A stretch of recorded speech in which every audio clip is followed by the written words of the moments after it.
And today's topic is basically about returning back to work. So I've been getting a lot of questions about the new protocol, the new dental hygiene, and what to expect because a lot of us have not returned back to work yet. But a lot of you have seen from my post that I went back on Friday, and it was definitely different. So today I also brought on another male hygienist and Prophy King um, GV. And so I'm going to bring him into the stream now. Um, all right, Hey, GV. Chris. All right, we are live, brother. Okay, so What's going GV, on? not much, man. So GV is he is a hygienist that is born and raised out of Haiti, and he currently Same. practices in Fort Worth, Texas. And he owns his business. He owns a business, and it's called Prime Art Media, where they do graphic design and all things media related. So thanks for coming on, GV. Absolutely. Yes. Okay. So what we are going to be talking about today is just our return back, bro. There's been a lot of people who've been asking questions about the new dental life. Like, what was it like? So we're just gonna run through uh, some topics. So first, Let's just talk about our thoughts. And I'm gonna let you go first. You talk about your thoughts on returning to work, like just the idea of going back. Like, how did you feel about that? Um, Let me see. My biggest concern was exactly, how safe are we? How much testing have we gotten done, and what are the numbers looking like? So that was my biggest concern because to me, as much as I want to go back out there and and work and take care of patients, it's no good if I'm exposing myself and my family, or if I'm exposing my patients as well. So I wasn't there was more questions, if you will, than really picking and choosing one side of this, the debate, because I know it's been some tough time for us, for the past month or so. So it was really just asking myself, like, how much testing have we gotten done, and exactly, how comfortable are we in knowing that, we're not going to be exposing, more people by just, opening up too soon. Right, exactly. That was my concern too, because it's the fear of the unknown. It's like, Yeah. what are we really stepping into? And to be honest with you, I don't have like I understand how real this disease or this virus has been, and the fact that it's been actually killing people.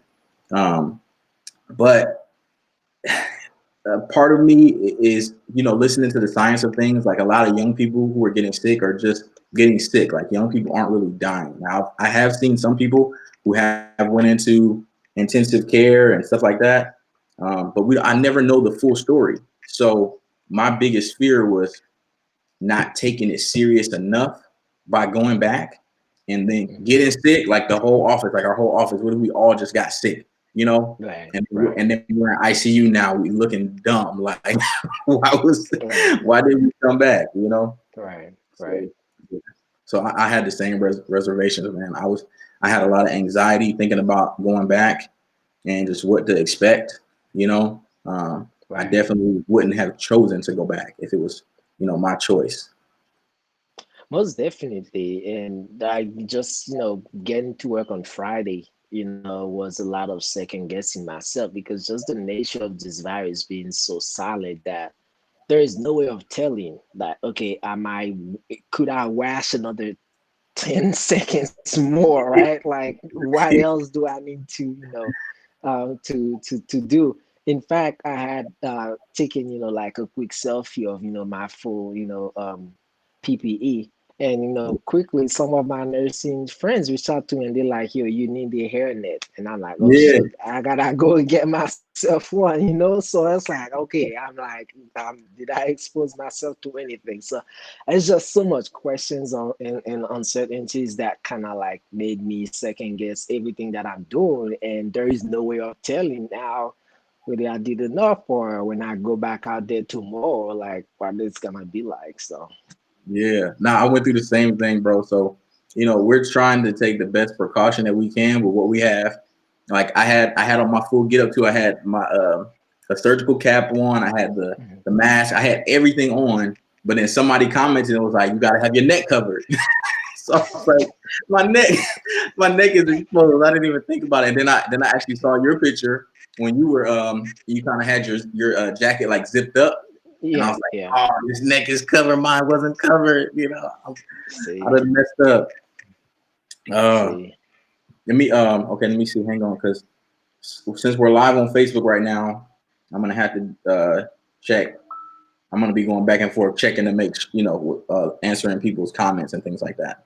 Yeah, So sure, if you sure. are on Facebook, go ahead and message us. I am checking the comments.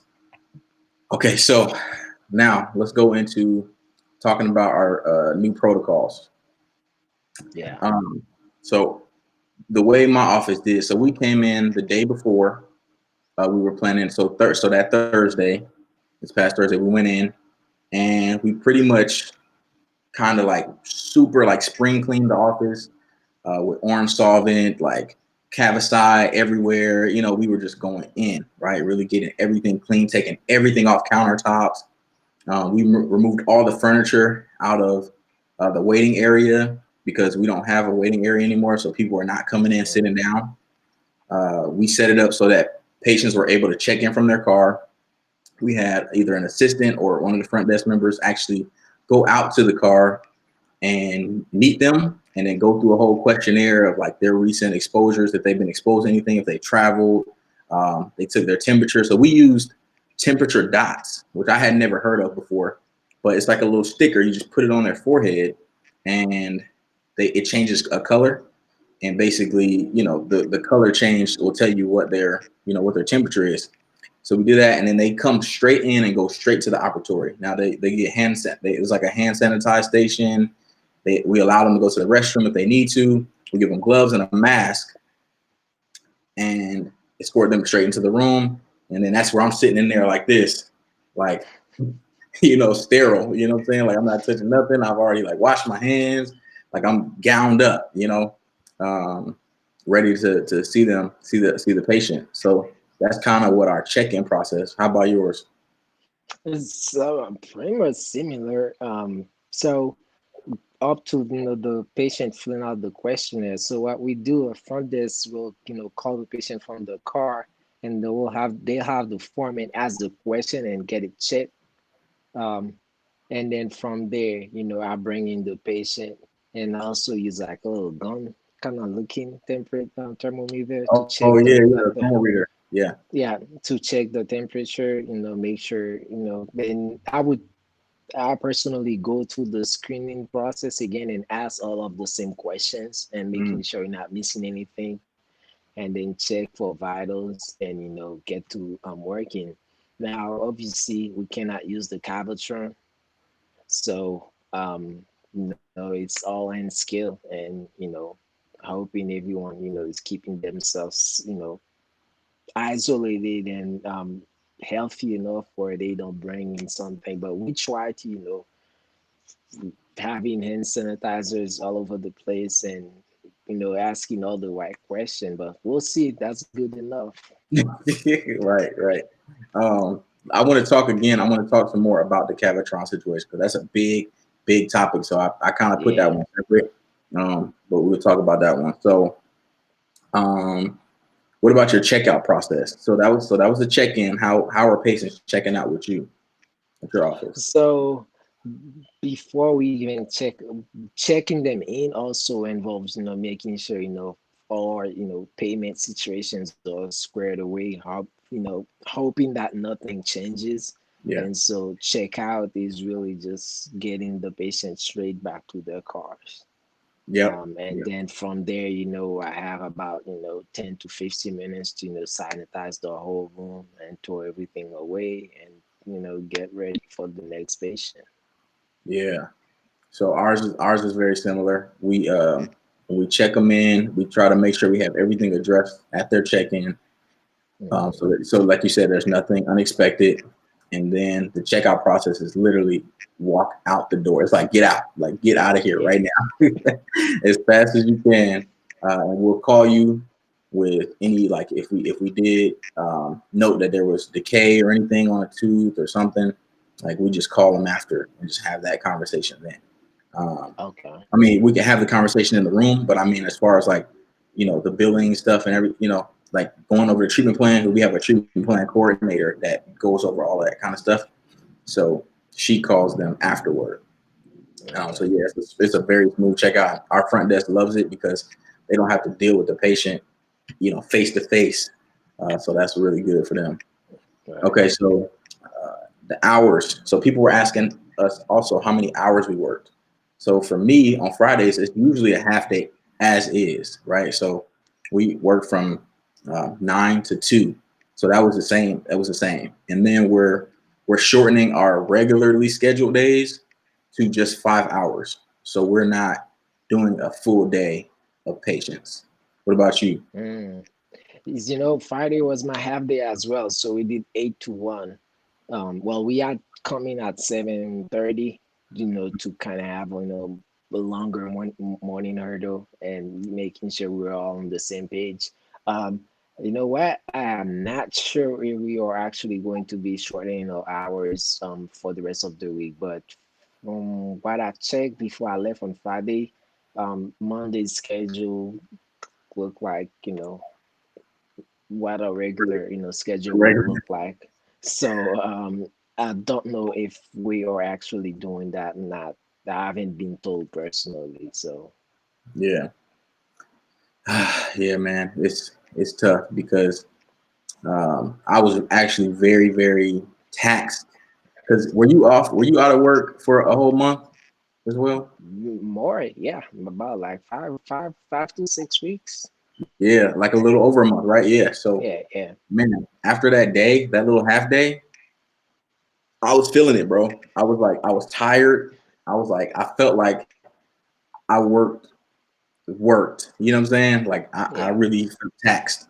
And I think yeah. it's just because I was feeling a little rusty. That first patient, I was like, oh man, like Yeah, let me get this fulcrum on here, right? Like I'm trying to get it back. Let me get in the right clock position. And I just hopped in there and started going. it's tough. And for me, like my biggest struggle was getting the flow. I could not get my flow going. And I really rely on my flow and my instinct to Yeah, just do things on very efficiently, but on a timely manner to be able to move very fast because we were very fast paced. And I had none of that, bro. Like yeah, I moved like a turtle on Friday.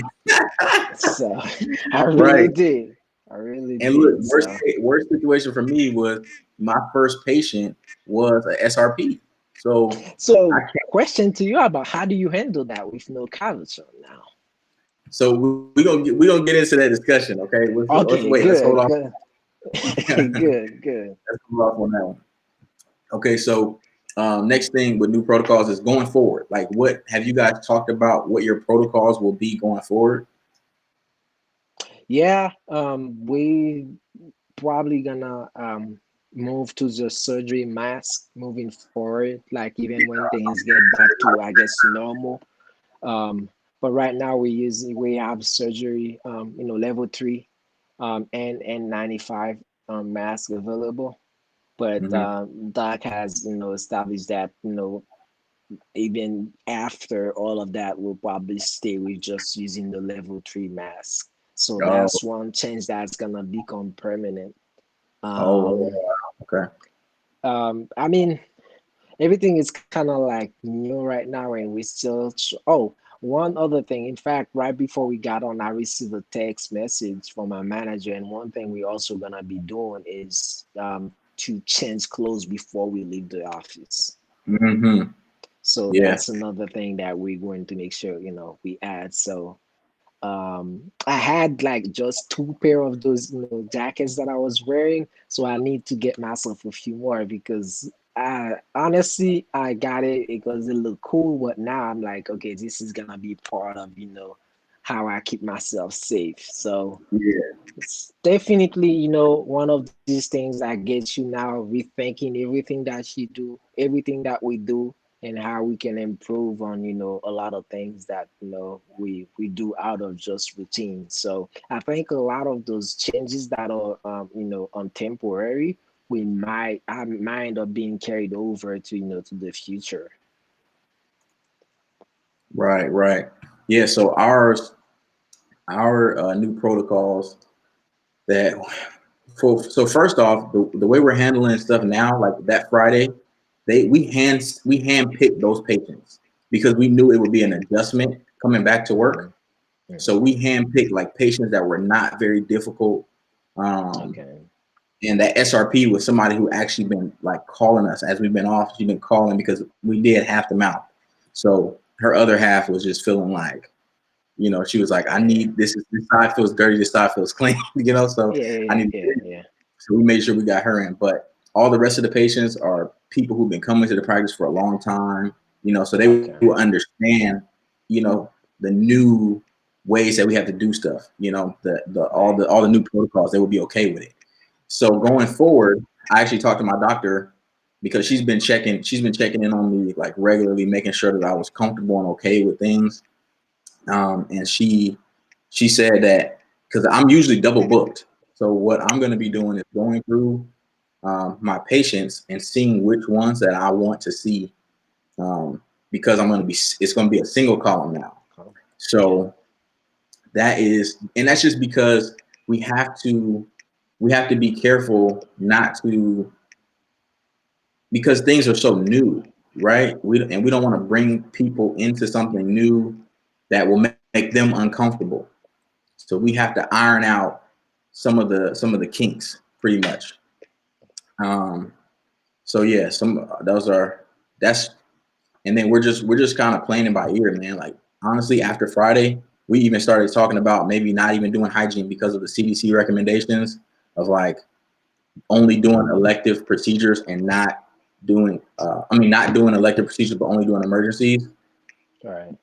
We started to think that we might have to go back into not doing hygiene, but Right. like, Right. she's been doing research and pretty much all they've been saying is just not to use the Cavitron. That was the main thing. Right. Right. Um, Right. so yeah, okay. We got a question from I'm sorry, Sonia Richards. So she said, did they lengthen your appointment times? Did they lengthen yours? Yeah, a little bit. We'll see because, like I said, still a period of adjustment. So we had a few no-shows that allowed them, to get those appointments like Went about over. like 60 minutes or so. So still about an hour, but I had a little bit of breathing room to, do what I need to do and still be done on time. So yeah, that's a conversation that's still ongoing. Yeah. Yeah, so that question was asking me too about my doctor. Did I need longer appointment times? And I don't think I need longer appointment times. I would like to pre-screen, like when my SRPs are coming in. I just checking uh, their X-rays and seeing if there's like heavy calculus. Because sometimes I don't remember. I have to look. I have to look and Yeah, see. yeah. Oh, okay, some people they stand out. I'll be like, oh, I remember when he came in or when she came in. But Hmm. I have to check the X-rays, and then if it's heavy, I probably will be like, give me like an extra 15, Hmm. on the Hmm. end or something, or just schedule them at the end of the day so that way I have more time to Right, finish them. right. Okay, so let's go into our next topic. Let's talk about really quick. Let's go over our PPE. So run down for me everything that you had on head to toe. Um, Obviously my favorite part of everything I wear, obviously my scrubs, my jacket, all the way to the neck. I have my loops on because I was able to actually fit my loops and my light underneath my face shield. Mm, So that was kind of cool. Yeah. So I was able to kind of get it to fit. Now, if I move too much, my leg angle will change a little bit, but still, I think I'll figure it out. So, scrubs, obviously, jackets on, my loops on with a face shield, and then I have a gown over all of that. Uh-huh. And then, obviously gloves, and 95 mask, um, obviously underneath the face shield. And like I said, I think I'm missing the, some sort of, hair cover. So I Yeah, gotta yeah, get yeah. that on. So yeah, that's pretty much all I had on. So, and Did you obviously, have if did you have anything anything is on your soaked, feet? you throw it away. What happened? Did you have anything on your feet? Oh, to cover, no, just, I mean, I had just my sneakers on. Okay. Yeah. So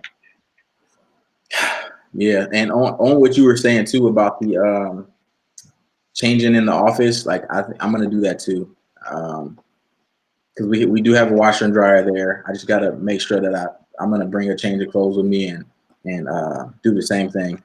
Come in street clothes, change into scrubs and my whole setup, and then take it off, put it in the washer, and just leave it there.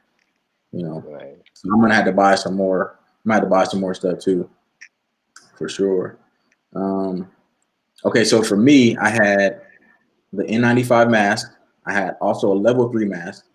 And the reason why I actually had the level 3 mask on is because I have a beard too. So hmm, I put the N95 on and then I put the level 3 on over it and I extended it underneath. underneath. Yeah. Then I also had the face shield and I don't wear loops. So I didn't have no issues. But I'm glad that there was a lot of people who were like asking questions about that. Like, how are you Yeah, doing with loops? yeah, Even my doctor, she was struggling with her loops because she has the little light on the top too. So she mine just, too. So it's an adjustment. yeah. I had a surgical cap that I actually bought at a Smiles at Sea from Deborah. You know who Deborah Carrier is with twice I've as nice heard of uniform? it. Yeah, you gotta link me up on that because I definitely need to start wearing some sort of, headgear. Oh yeah, she has them, and they're pretty nice and they're comfortable. So I had that surgical cap on. Then of course I had my white lab coat on, and then I had the disposable gown over it, and then I Yeah. had shoe covers. Now, what I Mm, wanted to talk about was that, and I said this on the live when I went live.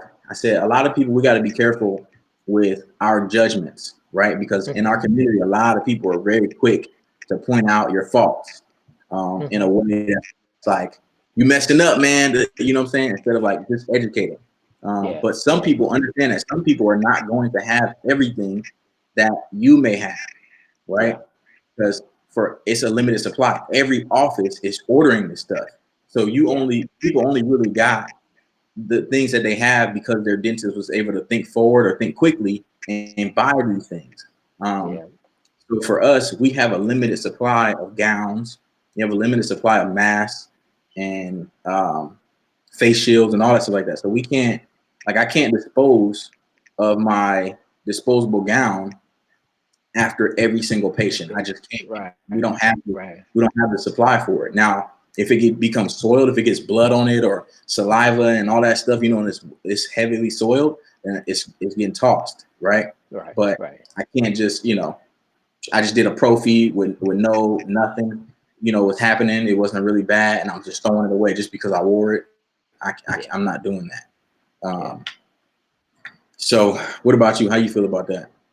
No, I mean it's same predicament. I mean we limited supplies everywhere, so you just gotta be mindful of being fair as to use your supplies wisely and also keeping yourself safe. So Right. like Friday was a light day, so I kind of like wore the same thing from beginning to end. So we'll see tomorrow how that goes, and if at any point during the day I need to toss anything around, whether it's the face shield. The one thing though, because I had so much on, I was getting hot pretty quick. So so we'll see how long I can keep that face shield on, because if you start sweating now, that brings like a whole different set of problems. So maybe, bringing the temperature down a little bit to kind of keep everything cool, maybe that's something we'll do. Right. Yeah, man. So I was I always leave out of the room because I have an assistant. So I always leave out of the room when the doctor comes in to do her exam and the assistant comes Okay. in with her. And Hmm. I went away into one of the operatories that was not being used to take off all that stuff so that I could breathe. Because the whole time, I'm feeling like I'm restricted. Like while I'm Hmm. cleaning, I'm making deep breaths, like, Yeah. Yeah. because I'm trying to make Yeah. sure I'm trying to get air, and then it's like Yeah. it's starting to get hot. Man, it's Yeah. it's Yeah. y'all get ready for the breathing issue, okay? Because it's gonna happen if you're wearing an N95 mask. It's gonna be hard to breathe. Yeah, it's a different feeling, honestly, man. Because that's why, like, I was too much in my head the whole time. Because, like, I all of a sudden, like, I'm like feel like a surgeon or whatnot, and you're inside like this hazard suit, if you will, Yeah, yeah, and it's like, yo, what's going on here? So, yeah, you'll be a little bit in your head for for a second there. So, definitely. yeah. All right, so let's talk specifically about our patients. Um, with all the changes, right?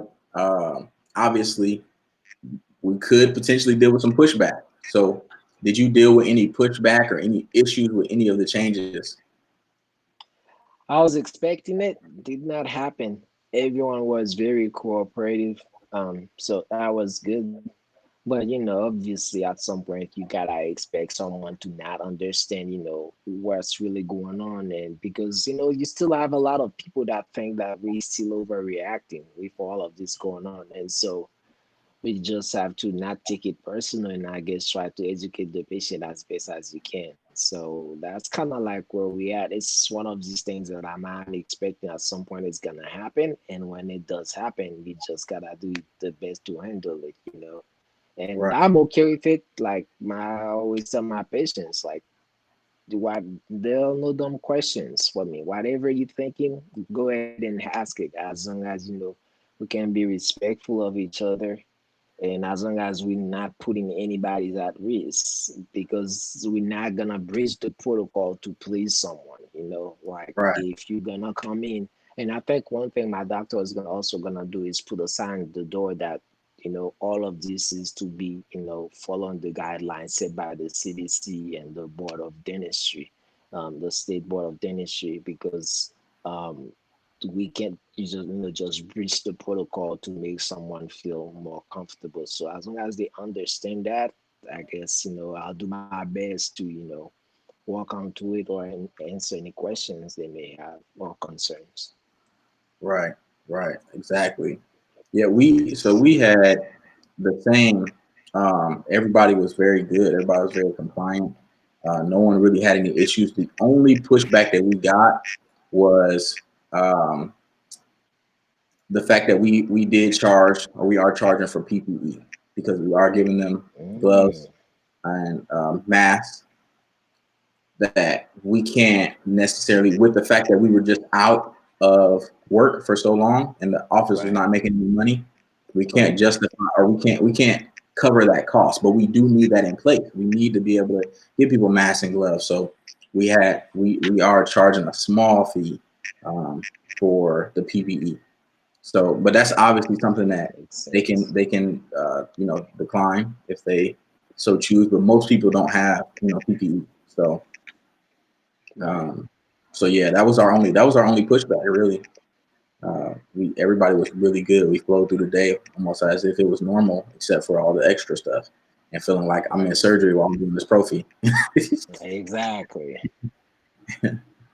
All right, so let's move on to the juicy topic, Mm, the Cavitron. yeah. The Cavitron. Everybody it wants to know: are you gonna use the Cavitron? Are you using the Cavitron? So real quick, hang on. I actually got like a quick little animation. Really quick, I'm gonna let it roll. Yeah. Hold on. Go ahead.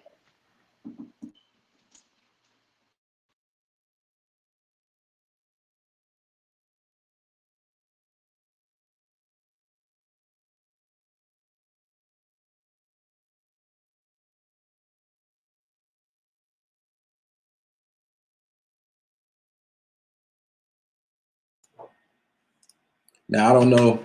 Uh-oh, I brought the wrong thing in. Hang on. All right, so I had a quick little animation that I had that was rolling.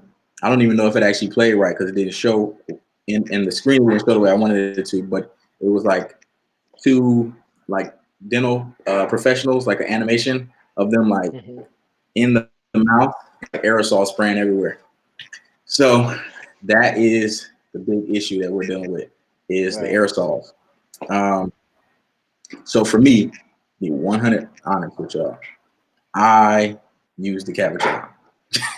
Mm. um, it hadn't been like, I don't know if it was mandated yet, like it is right now on Friday. It was like something that the doctor just told me that the CDC is definitely recommending that we not use the Cavitron. But Hmm. going in, me having my first patient being an SRP with heavy calculus, I was like, I'm not about to get in here. My first patient, I've been out of work a month and a half.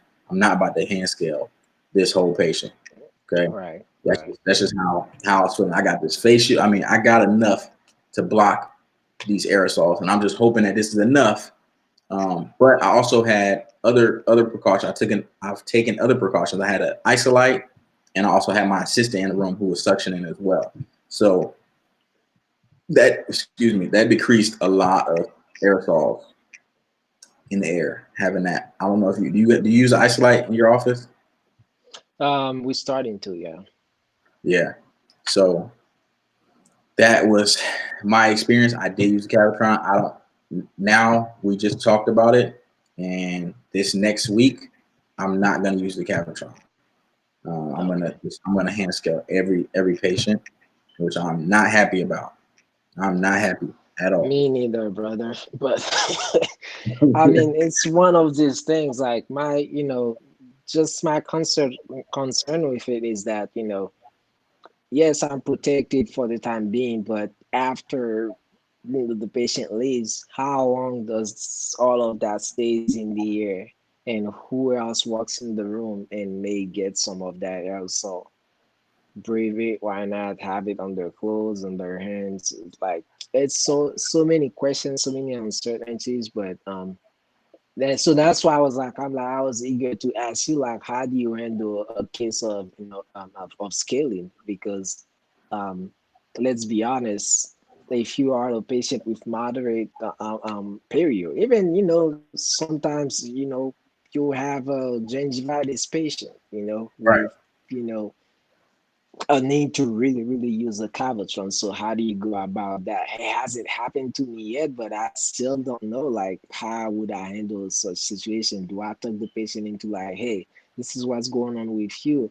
It would be best for you to come back when things settle down a little bit, because right now we can use this instrument that I really need to do a good job. So I guess you gotta do what's right by the patient, what's best for everyone. But then how does that go with, production for the office? So again, we doing this, it's me, it's you, it's other people that are, trying to, I guess, get back to, what we used to call normal, but we still have so many questions, and you still, doing your best, to, with every decision, you have to think it through, and, what's the best way to, handle this situation. So it's not easy. It's not easy. It's not. It's not at all. So there's a couple of things that we've discussed on ways to go about having heavy calculus or people with extreme gingivitis that usually would need the Cavitron. So have you heard of Perio Protect before? No. Okay, so Perio Protect is a new emerging science around uh, putting like medicine deep into the pockets and helping patients with perio. Because you know how you have those patients that come back, they've been getting perio maintenance for a while, but their gums constantly bleed still, or Right. maybe they just really haven't been in a long time, and getting in there is going to be a big task. A lot of Hmm. times they use perio protect. It's a system where you get trays, custom trays made, and there is a peroxide type gel that's placed in the they have a patent on the type of mouthpieces that it is. When they put it in, it Okay. actually pushes the medicine deep into the gum. So they wear them for different periods of time throughout the day, and it actually helps their gums. Like if they have studies that show a patient who has not gotten a perio treatment done, but use the trays, and their gums look so much better. The calculus becomes more brittle and easier to break off, and it actually whitens the teeth at the same time. So that's something that we're kind of Okay, man. exploring as an option. So we were actually we added that into the office already, but that's now an option that we're looking at exploring for patients that can't get in because of the fact that we can't use the Cavitron, to actually recommend Right. we do perio trays in the interim before before we fully come back to normal working. So that might be Man, I something would. to look into. Yeah, no, definitely. I would love to see the study behind this and see how this works. Definitely wanna check it out. It's pretty Yeah, interesting. it's really interesting actually.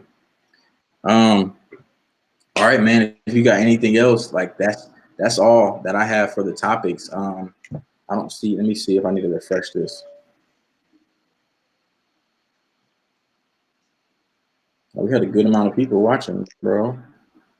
It's pretty cool. I know I was getting a lot of questions left and right. I still haven't gotten to responding to everyone yet because just like you, like after when I got home on Friday, I got knocked out. Like I was tired.